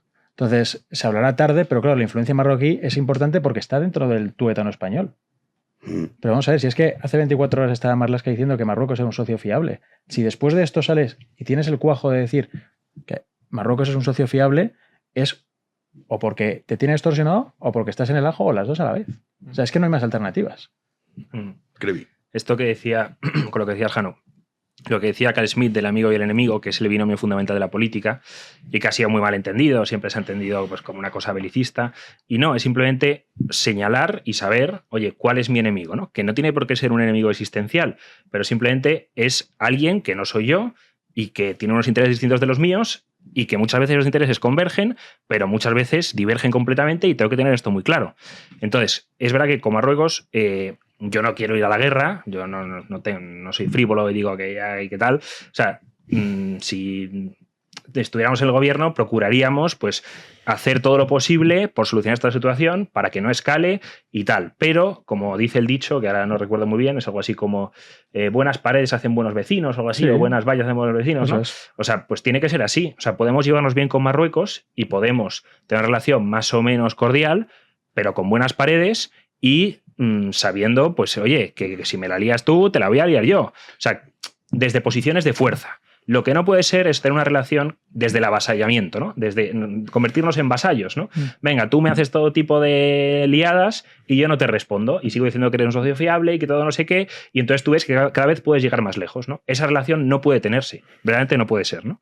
Y yo quería abrir un tema, a ver qué pensáis de esto, que es muchos centristas, mucha gente del centro derecha, ¿no?, que hasta hace 2 días su posición sobre la inmigración era que, bueno, que esto está bien, que sí, que contribuyen a la economía, que hay que pagar las pensiones, hacen trabajos que nosotros no queremos hacer, todo fantástico, ¿no? Pues tengo el corazón así de grande, son nuestros niños, etcétera, etcétera. Y de repente han visto esto y han dicho, ups, esto ya no me gusta, ¿no? Y como que han cambiado un poco la posición que tenían, ¿no? Entonces ya la inmigración empieza a ser algo un poco amenazante. ¿Por qué? Pues en el fondo casi por una cosa estética, ¿no? Porque esto es muy feo, porque esto ha salido en la tele y hemos visto y nos ha entrado un poco de miedo, ¿no? Y entonces hay que recalibrar un poco, ¿no? Pero no sé, me parece un poco absurdo, porque ¿qué pasa? ¿Que está bien mientras no te enteres y cuando ya te enteres y ves que hay un poco de desorden ya te parece mal? ¿No? O sea, porque en Barajas tenemos muchas ceutas al año, ¿eh? O sea, en Barajas entran de media 1.500 personas, 1.500 ilegales al año. O sea, al día, perdón. 1.500 personas al día entran por Barajas.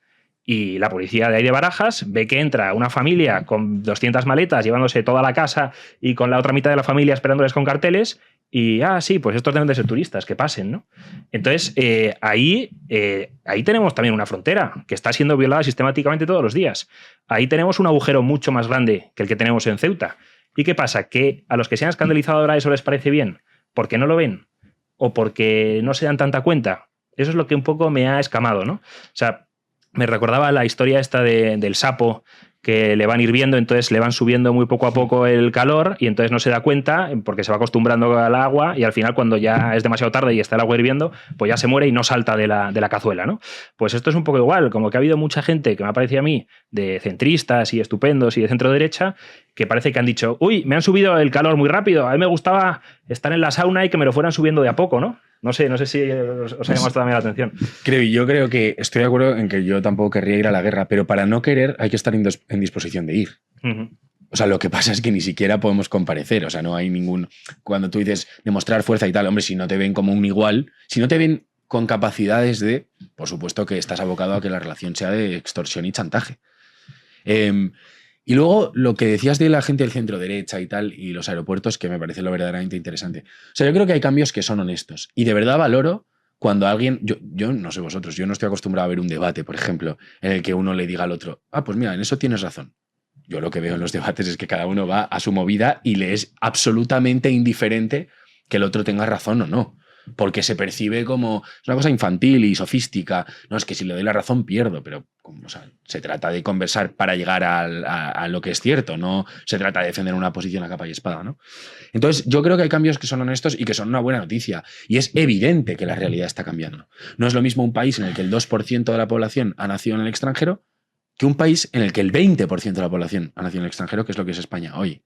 O sea, es obvio que nadie puede verlo de la misma manera, ¿no? Entonces, pues hay cambios que desde luego son oportunistas y son tal, pero luego yo creo que hay cambios que de verdad son honestos y yo, al menos, vamos, yo los admiro muchísimo porque, ya te digo, como vivimos en la cultura esta del orgullo de defender tu posición y no se puede cambiar y no sé qué, cuando el cambio es honesto, no un cambio de Sánchez de no pacto con Bildu, pero luego tal, sino cuando el cambio es honesto y la realidad te lleva a otro lado, coño, la política tiene que tener que ver con la realidad, o sea, las condiciones no las pones solamente tú, ¿no? Y luego lo último, lo de los aeropuertos. Esto me parece un tema que no se aborda prácticamente nada. Claro, o sea, Sánchez, el gobierno solamente contabiliza como entradas irregulares o ilegales los saltos de valle y las llegadas en cayuco. Por eso, todos ufanos te dicen que han entrado 300.000 o que han bajado o que no sé qué. Y dices, a ver, si con Sánchez solo han entrado 300.000 ilegales, ¿cómo puede ser que a la regularización se acoja 1.200.000? O sea, ¿dónde está esa peña, no? Si no han entrado. O sea, el que se regulariza es porque es irregular. Pero si solo han entrado 300.000 irregulares, ¿por qué la regularización es de 1,2 millones? La respuesta, en efecto, son los aeropuertos. Claro, no lo cuentan como llegada irregular porque técnicamente no es una llegada irregular, es una estancia irregular. Llegas aquí como turista, que tú puedes llegar con un visado de turista. Hay países que no necesitan ni visado, de hecho. 90 días de turista, al día 91 no te persigue nadie. Y tampoco es muy difícil de ver. O sea, si yo veo a un señor que llega en Barajas 90 días, pero llega él con toda su familia, maletas para parar un tráiler, y me dice que es que viene de turista, a ver, o sea, en Estados Unidos no colaría, creo, ¿eh?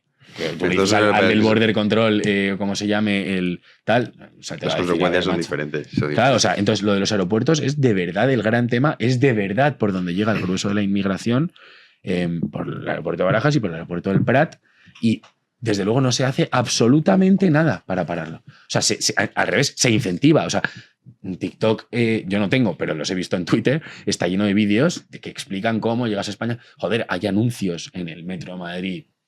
Sí, tráete a toda la familia. Tráete, claro, como hacemos esto, tal, no sé qué. O sea, si haces esto, contratas nuestros servicios, te traemos aquí a tal. O sea, es que es demencial. Y eso no computa, o sea, no cuenta como llegadas irregulares. Miguel. Yo creo que el dato más honesto para entender esto, puesto que el tema de las llegadas y los irregulares y tal ya está completamente prostituido, es el número, que en España el 50% de los inquilinos han nacido en el extranjero. Yo creo que ese dato es suficiente para entender. ¿Es del 50? Es el 50%, creo, pero vamos, el 50% en un país con un 15-20% de inmigración es una locura. Es una barbaridad. Es lo que te está diciendo. Primero, que los datos no reflejan la realidad. Segundo, que el fenómeno de inmigración tiene aristas desde la seguridad hasta la subida de tu alquiler. Entonces, yo instaría a todos esos tertulianos y todas esas personas que han estado llamando sistemáticamente a esta gente a que venga, bueno, pues a calibrar, a empezar a abrir sus urbanizaciones, a decir, bueno, a ver, ¿dónde os metemos? Id pasando, ¿no? Porque, claro, aquí se ha hecho algo que es muy fácil, ¿no? Que es hablar, ¿no? Que sí, que vengan todos, por supuesto, y humanidad y no sé qué, pero ¿y la humanidad qué número tiene? ¿Cuántos miles de personas son humanas? ¿A partir de cuánto dejamos de ser humanos? Y esto lo digo porque estos días el Parlamento de Ceuta, ¿no? La Asamblea de Ceuta se ha puesto de acuerdo, todos los partidos se han puesto de acuerdo en decir que, en fin, que esto es una emergencia, pero y hasta hace una semana, ¿qué era? Ahora de repente, porque han entrado todos y nos hemos visto completamente saturados y tenemos a las personas poco menos que a los ciudadanos corriéndonos a palos por la calle porque dicen, oye, que me están entrando en casa, ahora ya no es solidaridad, ahora echan marcha atrás, ahora se agarran, no, es que es un complejo fenómeno, es un fenómeno complejo geopolítico.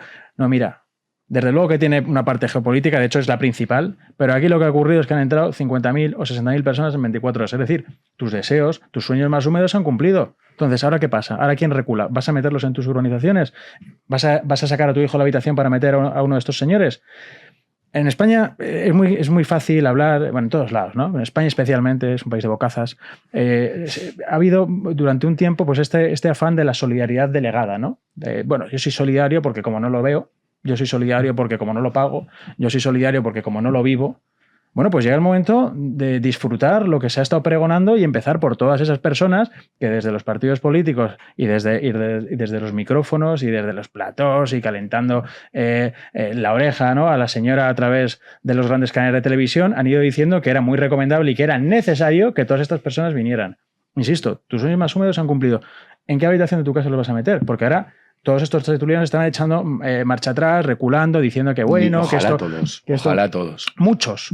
O los que no, al menos hacían equilibrismos, ¿no? Con el piso Ayuso y tal, o sea, cosas un poco absurdas. No, vamos a la raíz. Vamos a la raíz de lo que ha pasado. Entonces, ahora, ¿en qué habitación de tu casa? No, porque quiero decir, tío, ¿en qué habitación de tu casa? Ya están aquí. O sea, es lo que querías. Ahora no vale decir, no, que es que una tiranía, ¿no?, de monárquica, ¿no?, que usan sus palabras policías para intentar un poco. No. ¿En qué habitación de tu casa? De hecho, el presidente de Ceuta está desesperado diciendo que es mentira los datos que dice el gobierno de Sánchez, que no iba a imaginar, claro, que la ciudad no ha recuperado la normalidad y que siguen miles de, a mí, esto que llaman inmigrantes, como si fuesen patos de inmigrantes en la ciudad. Hablabas de monarquía, vamos a hablar del rey, que ha expresado, o sea, se ha despertado de una siesta eterna. Sí. A ver si Leticia le da permiso, a lo mejor le castiga esta noche. Ha expresado su indignación por la crisis de Ceuta y ha subrayado la necesidad de que el Estado aplique medidas que eviten que estos graves incidentes se repitan y que también el Estado vele por la seguridad, en este caso, pues, de los ciudadanos españoles. Esto lo hace hoy, ¿eh? Un comunicado, tampoco es que haya salido, te ha dicho, me voy a dejar esto, a ver, Leticia supongo que habrá supervisado el tema. Pero es un comunicado, podría haber sido un WhatsApp directamente, ¿no? Sí. Vamos a ver, esto es... Una captura de pantalla de WhatsApp, de hecho. No, y a mí no sé si os pasa, mira, yo soy monárquico, bien lo sabéis, pero a saco. Y dices, pero mira que a mí Felipe VI jamás imaginé que en un año y medio mi imagen de Felipe VI fuese la que tengo ahora. Pero si es que es deplorable, obviamente. Y dices, oye, usted será jefe de Estado, pero no es un rey. Esto no es un rey. Pero sobre todo está hablando de que el Estado debe garantizar... ¿Pero qué Estado? O sea, es decir, viven en dimensiones completamente paralelas a la realidad, ¿no?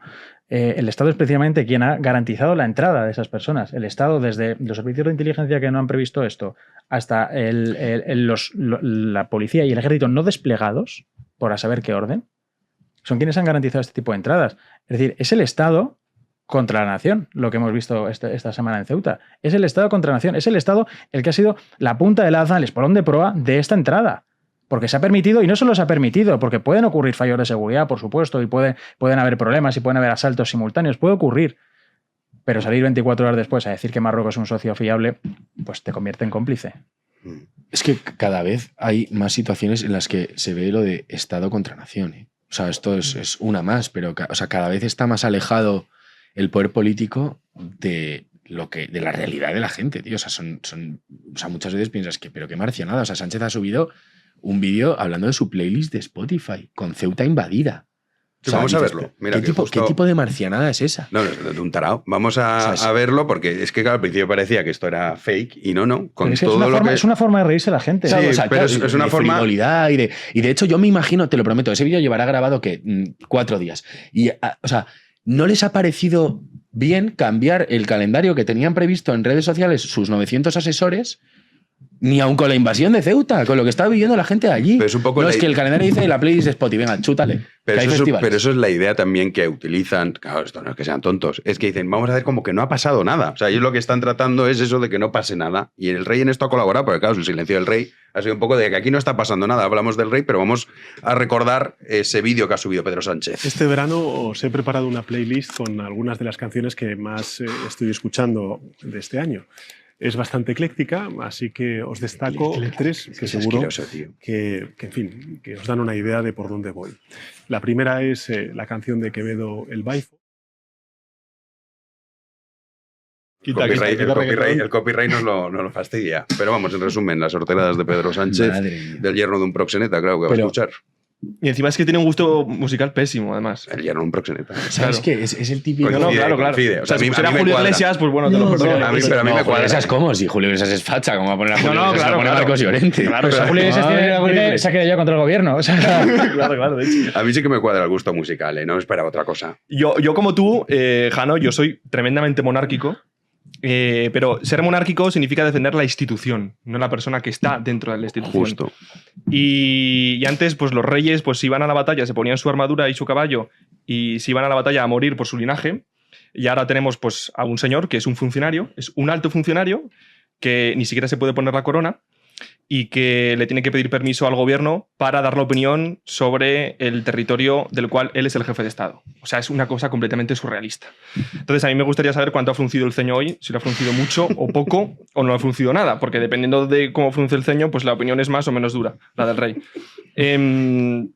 Antes hablabais sobre la Marcha Verde, y perdón que vaya hacia atrás, pero la Marcha Verde se hace, creo que es el día 6 de noviembre de 1975, por Hassan II, y lleva 300.000 personas andando con banderas de Marruecos y de Estados Unidos. Eso es un detalle importante. Marruecos es el primer país que reconoce la independencia de Estados Unidos. Efectivamente.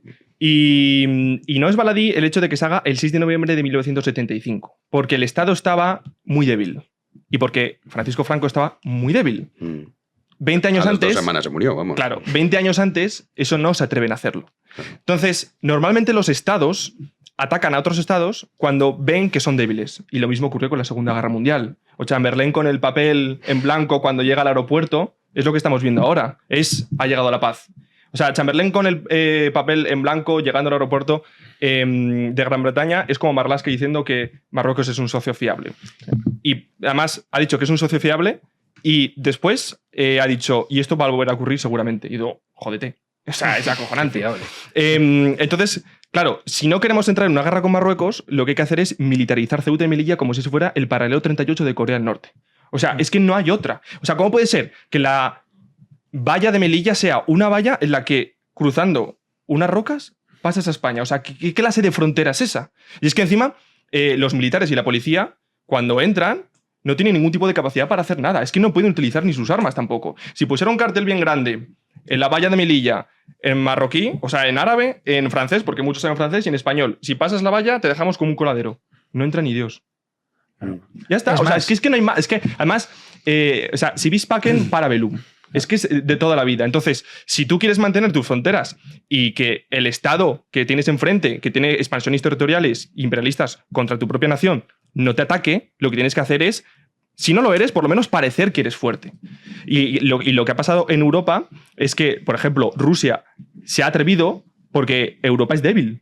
Si Rusia fuera, o sea, si Europa fuera unos estados con unos ejércitos brutales y con una defensa que no tiene, Rusia seguramente no se hubiera atrevido a atacar a Ucrania. Pero como somos débiles y Europa, por suerte y por desgracia, hace mucho que no tiene una guerra, se ha pensado que en realidad Europa sí que se creyó lo del fin de la historia de Fukuyama. Es decir, aquí no pasa nada y las guerras van a ser en otros sitios, pero cierto es que cuando las guerras las externalizas, al final acaban llegando a tus fronteras. Y en este caso, pues es lo que estamos viendo. Mira, es que yo pensaba con lo de que ha pasado en Ceuta, pues claro, esto digamos esto va por fases, ¿no? La primera fase, si dijésemos una marcha verde, te mando 50.000.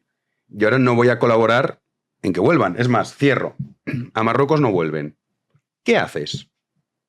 ¿Qué haces? Dices, coño, claro, este escenario es el siguiente, o sea que tampoco está muy alejado, ¿eh? Es decir, yo ahora a estos tíos no les dejo que crucen la frontera a Marruecos. ¿Cuál es tu respuesta? No te queda otra que utilizar la fuerza. Casus belli. Es que, claro, decir, no, pero ¿y qué pasaría? Claro, pues nada, que tendríamos Ceuta con 60.000 personas más. Claro, pero es que es el siguiente paso es ese, o sea, es que no hay otro. Y sabes lo que montarían barracones y estarían en esos barracones 3 años hasta que los ceutíes... Ni siquiera lo repartirían por la península, te dirían que es que vienen a trabajar. O sea, se encontrarían la manera de fabricar un relato en el que si no los aceptas eres un fascista cabrón, qué tal, y que es gente que viene a currar y qué tal, y no sé qué, y al final te lo... O sea, tío, es la PSOE, parece que no somos nuevos ya. Pues otros 60.000. Te lanzo otros 60.000. Jano, pero al final... si el PSOE es un partido que quiere la destrucción de España, es que ha quedado completamente claro. O sea, o si no lo quiere, por lo menos opera para la destrucción de España en absolutamente todo lo que hace. O sea, no hay ningún... Pero solo 2 apuntes. Lo primero, me gustaría conocer a los asesores de Casa Real. De verdad lo pienso muchísimo esto. O sea, de verdad lo pienso muchísimo. Pues mira, Villarino es el que era la mano derecha de Borrell. que es un fantoche. ¿Habéis visto el hilo que ha puesto en Twitter? Quiere ser más repugnante. Y Estuvo luego... también en la celebración. Borrell. Hombre, ¿cómo no va a estar El Borrell? primero, Claro, ¿cómo no va a estar? nadie- Y luego la comunicación la lleva amigas de Leticia. Porque como todo esto es broma, pues venga, que lleve la comunicación las amigas de Leti. Pues Las esto tías O sea, no me Buenísimo. creo que la Casa es Real acojonante. no pueda tener a un tío Es así de inteligente, triste, no es pueda así de tener a un tío triste. inteligente que les diga, oye, tal, los tiros van por aquí. O sea, la monarquía está perdiendo apoyo de los que la han sostenido siempre. Totalmente. O sea, corre el riesgo de acabar por los monárquicos. Que sí, Esto que no sí. ha pasado. O sea, yo me pregunto seriamente si de verdad se pone en tela de juicio la monarquía, ¿qué ¿Qué monárquico sale? la va a defender? yo me la defendería porque... No, vale, sí. Cualquier cosa, Fenomenal. Pero que cada vez Sí, se el hacen apoyo más es méritos evidente. para Sí, sí, sí. joder. Y no hay ningún asesor que diga, oye, que igual la estamos liando aquí, que, ¿sabes? Mm. Y luego, ya el último apunte, antes de que Crevi nos dé una clase, me encanta escucharte. Es sobre lo del gusto musical de Sánchez, porque creo que dice muchísimas cosas, tío. Ayer cuando vi a Marlaska con la camisa esa de festivalero, pensé que en realidad a quien le pegas a Sánchez. Y la playlist no la he visto, pero me figuro que habrá como... Ahora le han dicho, pon a Quevedo porque es trendy, ¿no? Pero me figuro que habrá los típicos grupos indie españoles Iba a completamente decir pereza. exactamente lo mismo. Completamente pereza. Arde cuyo Bogotá, tiempo ya pasó. Habrá Bossa Nova también. No, pero seguro, yo qué sé, los planetas. ¿Sabes? Cosas así como, ¿sabes?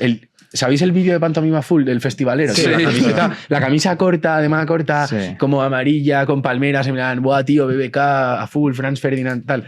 Pues yo creo que va de ese palo. Y esto de verdad, o sea, hoy no tengo tiempo y no voy a dar la turra, pero sabéis que me gusta mucho la música y yo creo que esto explica un montón de cosas. Un montón. Ahí lo dejo. Crevi. Lo de la monarquía. Cuando decía lo que me decía este señor, ¿no? De que tiene miedo, de que hay un cuestionamiento del régimen y tal, hay que empezar diciendo que primero, por ahora no lo hay. O sea, por ahora no hay ninguna opción política que esté en modo impugnar el régimen. O no hay ninguna opción de derechas, digamos, que esté en modo, pues ahora voy contra la monarquía o quiero proponer una cosa alternativa a la Constitución del 68. O sea, por ahora no la hay. No hay nadie, En la digamos... derecha no, en la izquierda sí. En la izquierda sí, justo. Pero que digamos que desde este lado, esa desafección que le preocupaba a este señor, todavía no se ha traducido en nada político, digamos. Pero es cierto que si las cosas siguen así, va a acabar apareciendo. Y eso es así, ¿no? Pues Yo también creo en esta institución de la monarquía y esto me duele mucho porque vale que sí, que necesita el permiso del gobierno para ir o para tal, para cual, pero mira, tú eres el rey de España y tú, en último término, no te debes a un gobierno. O sea, tú te debes a tu pueblo, porque tú no eres el rey del partido que está en el gobierno. Tú eres el rey del pueblo español, y esos son tu pueblo. Entonces, aquí un monarca que hubiera estado a la altura tendría que haberse ido a Ceuta, ahí a estar con su pueblo, y cuando él va y pone el foco ahí, pues a lo mejor incluso el Estado empieza a activar sus resortes porque ve, oye, que todos los focos están ahí, ¿no? Y luego, pues bueno, ya luego capeará las broncas del gobierno, las malas relaciones que, sinceramente, no pueden ser peores. O sea, ¿qué más va a pasar? O sea, ¿qué más va a hacer Sánchez? Entonces, sí, a mí esto pues es algo que me da mucha pena, ¿no? Y con lo que decía Rovira sobre la solidaridad, ¿no? Sobre esta forma de entender la solidaridad como algo difuso, humanitario, disperso, que no tiene límites, que se dirige hacia el último rincón del planeta porque somos muy buenos, somos moralmente superiores. Se podría definir la nación como un ámbito de solidaridad concreta, de solidaridad limitada. O sea, de caridad. Claro. Porque la caridad y la solidaridad son exactamente lo contrario. De o sea, hecho, es como el hombre y la humanidad, o sea, nada justo. que ver. De hecho, la caridad siempre se va hacia el prójimo, que es el próximo, ¿no? Que es la realidad concreta que tienes cerca y que te está llamando y que tienes que actuar sobre ella, ¿no? Entonces, una nación es el ámbito de la solidaridad posible. El ámbito de la solidaridad que para que sea posible tiene que ser limitada, tiene que estar delimitada. Entonces, si nosotros tenemos una comunidad política y nos sentimos solidarios entre nosotros y entonces le pasa a una persona, pues eso, una persona se ve afectada por el fuego, aunque viva en otra comunidad o por una lluvia o por un terremoto o por un volcán o por cualquier problema, yo me siento corresponsable de esto, ¿no? Y es algo que no me es ajeno y yo quiero actuar sobre eso. Entonces, esto, primera parte. Segunda parte, la vida política es vida institucional, es generar instituciones. Entonces, en una vida política muy precaria, como somos solidarios todos de todos, cuando a una persona le pasa algo, digamos que pues todavía no hay instituciones que vehiculen esa ayuda, esa solidaridad, entonces vamos todos a ayudarle, ¿no? Entonces, pues yo qué sé, pues eso, pasa esto en Ceuta y si no tuviéramos instituciones, pues toda España iríamos como a ayudarles, ¿no? ¿Qué pasa? Que tenemos una civilización, tenemos una larga historia institucional, entonces tenemos instituciones. Entonces, esa solidaridad se vehicula a través de instituciones. Entonces, a los de Ceuta les pasa eso, y tener una comunidad política funcional es que el ejército aparezca ahí el primer minuto. O en Valencia pasa una cosa y es que los bomberos, que los equipos de rescate aparezcan ahí el primer minuto. Y el hecho de que tengan que ir españoles a ayudar, que es muy bonito, porque expresa que el pueblo sigue vivo y que esa solidaridad sigue viva, en el fondo revela un fracaso. O sea, revela un fracaso de que institucionalmente no estamos respondiendo. Y entonces uno se pregunta efectivamente, ¿para qué tenemos un Estado? Y para eso, y ahí llega toda la desafección, ¿no? Y a mí lo que más me preocupa un poco de todo esto, que ahora ya eso, el gobierno, como hemos visto con el vídeo de Sánchez, está haciendo como que aquí ya no ha pasado nada, hablamos de otros temas, sacamos otra vez el ático de Ayuso, tal cual, es que esto, que es muy grave y que indica una enfermedad endémica, ¿no?, se olvide, ¿no? Porque no olvidemos que hace un año pasó lo de Torre Pacheco, que además a mí me pilló fuera de España, yo lo estaba viendo ardiendo ahí desde lejos, que vamos, que tampoco se puede hacer nada, ¿no? Pero también eran vecinos abandonados a su suerte, desorden, palizas, robos, etcétera, etcétera. Y fue un golpe duro que evidenció una realidad, que es que, oye, la diversidad no es tanto nuestra fuerza, sino que genera muchos problemas, pero se ha olvidado. O sea, ahora ya, ¿quién se acuerda de Torre Pacheco? Pues de nadie. Entonces, me da miedo que pasen los meses y que esto pues, acabe en el olvido, sepultado por el siguiente escándalo y en la siguiente crisis que provoque el PSOE. Es que tradicionalmente era el rey el que defendía al pueblo de los abusos de los nobles o los poderosos de turno. O sea, eso pasa en Fuenteovejuna, de hecho. El rey perdona a los vecinos de Fuenteovejuna cuando matan al comendador, porque saben que lo hacen. O sea, él sabe que lo hacen por hacer justicia, porque estaba siendo un tirano con ellos. O sea, un rey que no es o que no quiere, o que no puede, o que no le dejan defender a su pueblo. O sea, no se trata de no ser monárquico, se trata de ser monárquico de un monarca, ¿sabes? No. Y luego más que lo del rey, perdona, pero esto que dice, no es que no puede, ¿cómo no va a poder hablar? O sea, es que dicen, no, es que el rey, yo entiendo lo de la amnistía, mira, yo, aunque me moleste, ahí sí que dices, oye, el rey no está obligado. Pero hablar, ¿dónde dice el rey tiene prohibido hablar? No lo dice en ningún sitio. Sobre todo que hay sea, ¿qué es esto? Es que no le dejan. Y es que esto es argumento de no le dejan. Vale, lo de la amnistía te lo compro y es verdad que no puede, el rollo de la Constitución, que en fin, que tragedia, tal. Pero que no puede hablar el rey. Y luego la reina, estoy harto de que hable. O sea, está todo el día, el otro día, la imagen esa es perpéntica con el tema de los incendios, que sale ella, se pone delante. A mí no me importa nada lo que diga la periodista esta, yo quiero escuchar al rey de España. O sea, es que es todo muy grotesco. Porque además puede parecer que no, pero unas palabras del rey a la gente le reconfortan muchísimo. O sea, joder, cambian. La Dana fue el ejemplo perfecto. La Dana fue un ejemplo. O sea, y la gente luego es muy agradecida. Claro, exactamente. Y en España hay tradición monárquica. Sí, o sea, el pueblo sí que hay una vinculación ahí. Sí, exacto. Pero luego lo que decías de la caridad, o sea, es importante insistir en esto, o sea, perdón, de la solidaridad, porque nuestro mundo se monta en torno a uno de los pilares es la solidaridad, ¿no? Y en la inmigración te lo dicen mucho, claro. Es exactamente lo contrario a la caridad, o sea, la solidaridad es donar dinero a UNICEF cuando ves un anuncio de niños raquíticos después del telediario a la hora de comer, y la caridad es mirar a un mendigo a los ojos y darle un bocadillo o darle dinero para ayudarle a pasar el día. O sea, es exactamente la misma diferencia entre amar a la humanidad y amar a un hombre concreto. O sea, no se ama a la humanidad. La humanidad es una cosa abstracta. O sea, la humanidad no existe. No es más que la suma de hombres. Entonces, la humanidad como tal no puedes profesarle un amor. No haces cosas por la humanidad. Nadie muere por la humanidad. Mueres por tu madre, por realidades concretas. Y las virtudes cristalizan en cosas concretas. No son una cosa abstracta, intelectual, completamente al margen de la realidad. O sea, no.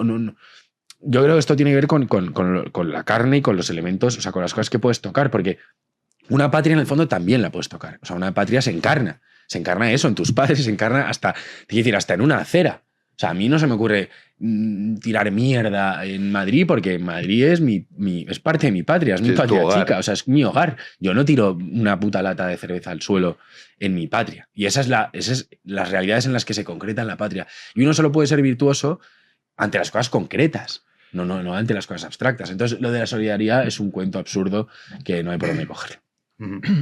A ver, lo que tiene de diferencial principalmente la monarquía es su carácter atemporal y apolítico.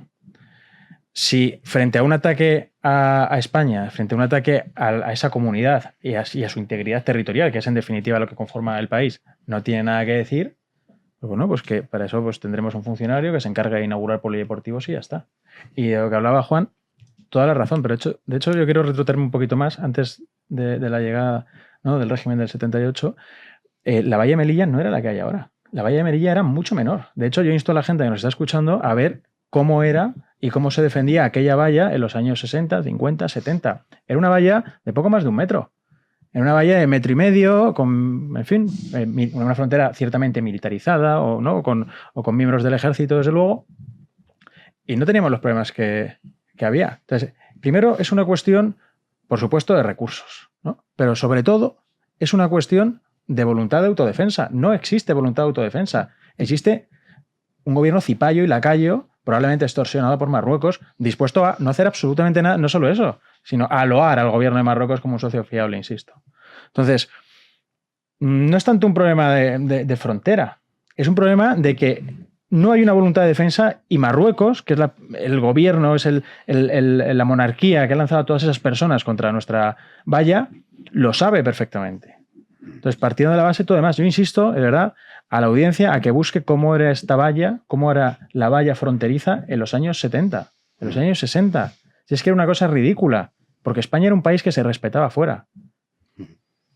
Ahí está. Ahora se lo paso a Héctor y la vemos todos los espectadores. Sí. Yo, simplemente 2 cosas para terminar. Una, sobre el tema de la solidaridad, que me parece súper interesante, y es que es algo muy común entre la izquierda y la derecha. Hay una gran diferencia. Normalmente la izquierda suele ser solidaria con cosas en las que ellos no tienen que hacer absolutamente nada. Solo poner un post en Instagram.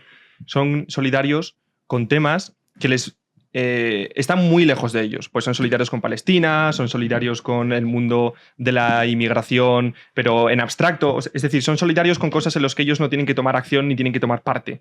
En cambio, la derecha es mucho más solidaria con su familia, con sus vecinos, con las personas que viven en su propio rayano, con las personas de su barrio, porque tienen un sentimiento de caridad cristiana que la izquierda evidentemente no tiene, ¿no?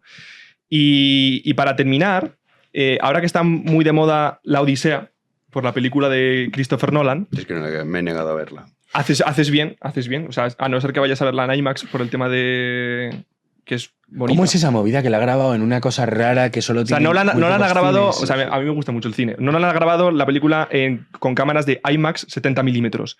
Solo hay 41 cines en todo el planeta donde se puede ver esa película en IMAX 70 milímetros. Me parece de flipao. Y está en todas Estados Unidos. Me parece es una canallada de payaso, flipao, total. De payaso. Pero sobre la Odisea, no la de Nolan, sino la obra en general, en realidad, la Odisea va del fin de una civilización. Y hay una frase en la película que es algo rescatable dentro de la película, que dice Ulises, dice, quemar Troya era como quemar el mundo entero. Y de alguna manera tenemos que ver como, de alguna manera, quemar Ceuta o invadir Ceuta es como quemar toda España. Y en realidad la Odisea va del fin de la civilización y que es muy importante las instituciones y el comercio frente a la ira de la guerra y que los pueblos del mar siempre están acechando. Y en este caso está claro quiénes son los pueblos del mar, ¿no? Pues todo dicho. Crevi. En Twitter se ha visto mucho, sobre todo personas así, pensadores extranjeros, americanos, tal, que decían, oye, pero esto, ¿y por qué tenéis por qué tenéis territorios en Marruecos? Mira, yo creo que ya... sí, que colonias, no son colonias. Sí, realmente que no son colonias. Y decían algo así como, mira, esto yanquis. Es un lío tener esto aquí, cededlo y ya está. Y no se puede ceder porque ahí viven 80.000 españoles, ¿no? O sea que es que es nuestra tierra, o sea que también es nuestra y también por eso somos responsables de ello, ¿no? Y de ellos. Y por eso esto nos afecta, ¿no? Entonces yo solo quería acabar esta intervención y no sé si el programa, pues diciendo que este problema no se ha acabado, o sea que el problema sigue y que va a seguir, se va a cronificar. Y que honora al pueblo ceutí, porque cuando se han visto abandonados, pues ha habido reacción y ha habido muchos vídeos de que gente que se organizaba y que salía para defender sus negocios y sus calles y demás. Entonces, pues mandar un abrazo al pueblo ceutí y que seguimos con ellos. O sea, que esto no se nos olvide, que esto no pase en los meses y que ya haya otro tema que lo tape. Yo puedo sacar algo positivo. Sí que es verdad que me ha sorprendido la reacción de mucha gente que no esperaba cómo ha salido a defender Ceuta, Melilla, España, la Audiencia Nacional. Me ha sorprendido por sacar algo positivo. Es decir, yo creo que hace unos años no hubiese sido igual la reacción, porque es que sí, pero esto ya había pasado y nunca habías visto esta cantidad de gente, digamos, movilizada, concienciada, mandando mensajes de apoyo por sacar algo positivo. Es decir, el pueblo español, una vez más, salvando a España, que es que la tradición española, la tradición de la Iglesia, la tradición de las élites y la tradición de los gobernantes. ¿Sabes, Jano, que hay breve inciso? Primero decir que Ceuta y Melilla eran españolas antes de que Marruecos prácticamente existiera. Bueno, de hecho, Ceuta tiene el escudo que es de Lisboa en ese momento. ¿Sabes? Que Marruecos no. Por supuesto. Eso hay que decirlo también. El escudo que tiene es el de Lisboa. Y luego hay que decir que joder, ha habido cierta complicidad y cierto silencio hasta ahora. Tú lo sabes, ha habido mucha influencer, especialmente, que te daba la palmadita en la espalda cuando te veía por ahí y te decía que muy bien esto, que no sé qué, pero yo me callo en mi Instagram, no voy a perder un patrocinio y tal. Sí, esto lo hemos vivido. Esto lo hemos vivido y lo sabemos, y tú sabes perfectamente a qué persona me refiero, y no vamos a decirlo, pero tú sabes a qué persona me refiero. Entonces, eso se ha roto. Eso se ha roto y está bien. Se ha roto para lo que era, quiero decir, ¿no? Pero hay muchos que permanecen callados. Y es de agradecer que las personas se mojen, porque si no se mojan con esto, no se va a mojar ya nadie con nada. Entonces, yo creo que es bueno, efectivamente, quedarse con esa parte, quedarse con la parte de la exposición, especialmente de las mujeres. Me ha sorprendido muchas influencers, sí que es verdad que la mayoría son chicas, ¿no? Pero muchas influencers mujeres denunciando esto, compartiendo vídeos, personas poco politizadas o poco susceptibles de meterse en política hablando de este asunto, y creo que es importante empezar a normalizar hablar de estas cosas. Nosotros, por supuesto, somos unos taraos, lo tenemos normalizado, pero hay personas más sanas mentalmente que suelen dejar esto aparcado, pero precisamente por eso a lo mejor estábamos como estábamos. Sí, ¿no? por eso es un síntoma positivo. Vamos a ver las fotos, segundo Danucho, de esa valla que decía Miguel, los años 70. Ahí está. Un patriota. Sí, claro, es que hay más, es para que vean, pues bueno, como pues esto era, es cuestión de voluntad. Esto era la frontera. 4 palos mal puestos con alambre de espinas. Es que y esta ya es de los años 90, ¿eh? Bueno, pues un poco como al final, pues todo esto se trata de voluntad. Pero claro, tenemos tantos problemas y un gobierno que está sometido, es que es fuerte, a los intereses de Marruecos, nuestro principal enemigo. Pues bueno, lo contaremos todo lo que suceda, estaremos pendientes, y si hay que hacer otro especial, pues oye, cuando España llama hay que estar. 1 de agosto. Aquí hemos estado, 1 de agosto, ¿eh? Sí. Los que quedábamos. Por el pueblo ceutí. Bueno, yo acabamos de llegar a Madrid y... hemos aterrizado, ¿verdad? Y he ido a dejar la moto y tal, y una maravilla, las plazas disponibles de la calle. Bueno, increíble, aparcar la primera. Alucinante. Sí, bueno, esto es un poco... Madrid en agosto es civilización. El que no se puede ir, pues bueno, se consuela con esto. Dice, no, pues sí, se está mucho mejor, luego no tiene que reservar. Mira, yo me he ido, pero estoy encantado del Madrid en el que no hay nadie, pasear por la calle, irte a hacer tu compra, aparcar en la puerta de tu casa, es una maravilla esto. Como los años 60. Como los años 60. Que no vivimos. No hace tanto, de hecho, ¿eh? No. Sí. Es que hasta hace poco la plaza de Callao era un parking. Sí, ves vídeos que no sé si os salen mucho en X, que de hace 20 años Madrid flipas, sí, ¿eh? Y es verdad que no hace nada. Es otro nada que ver. Bueno, lo contaremos. Dani de Fernando, nos vemos cuando vaya otra invasión. Esperamos que nunca, entonces. Me temo que esto no. Hombre, no. La buena noticia de todo esto es que el pueblo español ha demostrado que está a años luz de sus gobernantes. Eso es lo bueno. De hecho, si este Estado no se termina de caer y de morir definitivamente, es precisamente por eso, porque tú imagínate a esta banda controlándolo todo. O sea, sí. Miguel Rovira, nos vemos pronto. A priori en septiembre, digo yo, cuando arranque la temporada. Pero bueno, esto lo dijimos la última vez y mira, 1 de agosto aquí estás. Siempre pasan cosas. Siempre pasan. Crevi, lo mismo. Sí, en septiembre esperemos. Sí.